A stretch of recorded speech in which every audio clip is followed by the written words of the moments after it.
Reserved, and they're up and running now, and it was samba stuff towards the end, which we want to see. Costa Rican team, you got to give them credit for being game, but we really don't want to see teams like that anymore going forward in the competition. They're wasting time.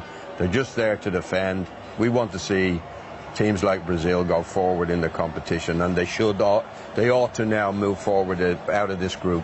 I'll come back to that point, Liam, in a little while. But like Richie, the reaction of those Brazilian players, the tears from Neymar, you can read into it so many ways. But one way is just absolute relief, because until the 90th minute, if that had finished 0-0, they were facing an Argentina-like reaction back in Brazil.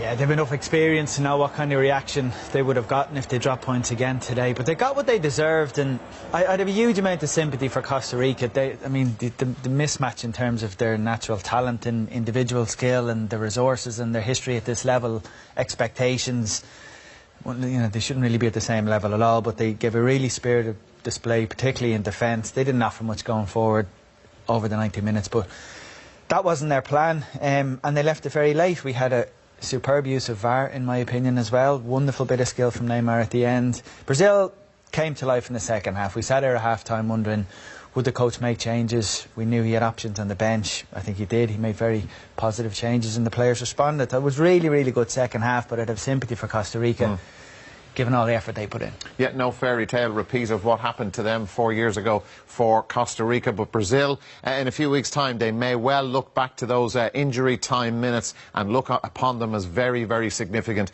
for their World Cup future and what's going to happen in the weeks ahead in Russia. But let's look again and in more detail, Liam, at that Coutinho goal. You mentioned about the substitutions, that they made a big difference. Douglas Costa coming on, Firmino coming on. Yeah, Firmino played a huge part in this. It's a cross from Marcelo. Look at the height he jumps here. Boom, knocks it down. Very intelligent header. He's an intelligent player, Firmino. Very intelligent header. Jesus gets lucky with his touch. It falls into the path of Coutinho. Coutinho dropped deep when Paulinho went off. And that's what I mean about arriving in the box late. They can't be marked. Whereas Paulinho, he's in the box already when those crosses are coming in, so he gets picked up. The Costa Ricans couldn't mark him because he arrived so late, and he deserved that goal. They deserved that goal, and look how happy they were. What a relief. So, Michael, for you, like Liam, would the team that finished for Brazil, do you feel it was a much better team than the team that started with the changes that the coach made? Yeah, they were better with Coutinho, deeper. Sometimes in a tournament you find your best team by accident, really, rather than design. And I think, like, he went with basically the same starting 11, bar the change at fullback. So, in attacking sense, it was the same. But they do look a better team with Firmino in the team.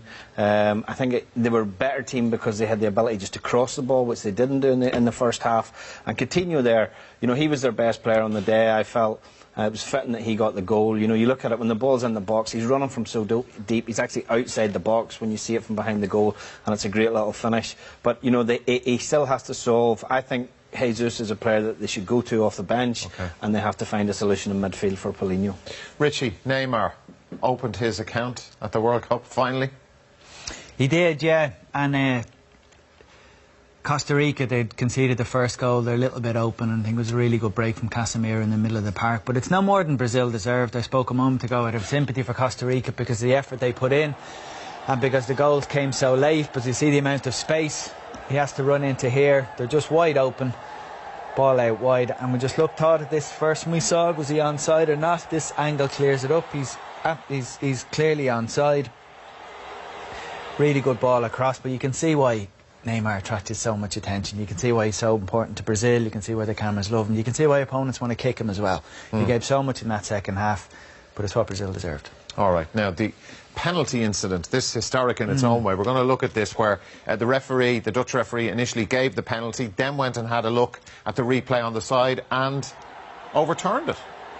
Richie? Yeah, again, when we first saw it, you can see the position of the referee. He's right there, and you can see Neymar going down, and you can see the reaction of the Costa Rican players. I think this is perfect use of technology. The referee has made what he believes is the right call.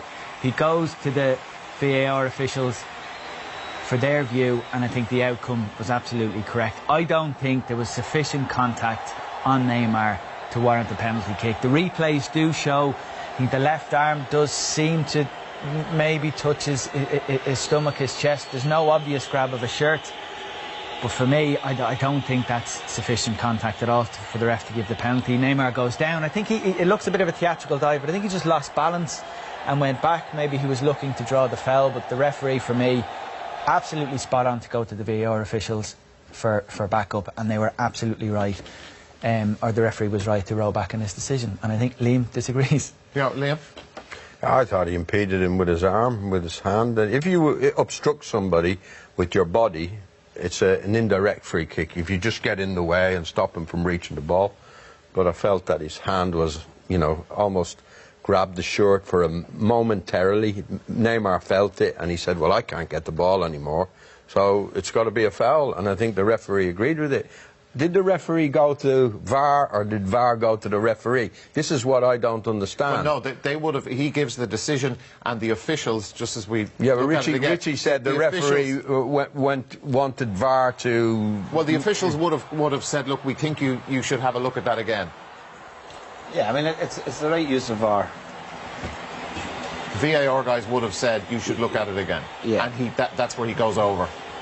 That's a look at the second goal. There's no need for VAR on that. It's clearly onside. They don't need to, in that situation. But what's your feel like? Did you think it was a penalty, Michael, or what way? I think Gonzalez actually does well, because I think Gonzalez goes to grab the shirt and he realises, and right at the last minute, he doesn't do it. You can clearly see there is a slightest bit of contact. There's not enough for me to give the penalty. I think Neymar has an opportunity possibly to hit it as well. It's a great piece of play by Firmino, but it is VAR as I would certainly like to see it used. Give the penalty, and then if it's the wrong decision, then you can look at it, as opposed to letting play go on and then bringing play back, as we have seen in some of the other games, to give penalties. So for me, it was the right call. It was one of those that I think, technology has sort of worked in the way that we would like to see it used in the game. What is apparent is that they're making the decision up there and they're telling the referee. And the referee made that decision. No, he didn't. He wrote back in his original decision. Well, the referee would have made the... Well, put it this way, Richie. Every time the referee's been called over to that telecamera, right, he's agreed why they've asked him to look at it again. But is that and he's changed the decision. He's never confirmed his own decision at all. He's changed the decision in every instance. Is that not the technology working? That's it. No, but is it the referee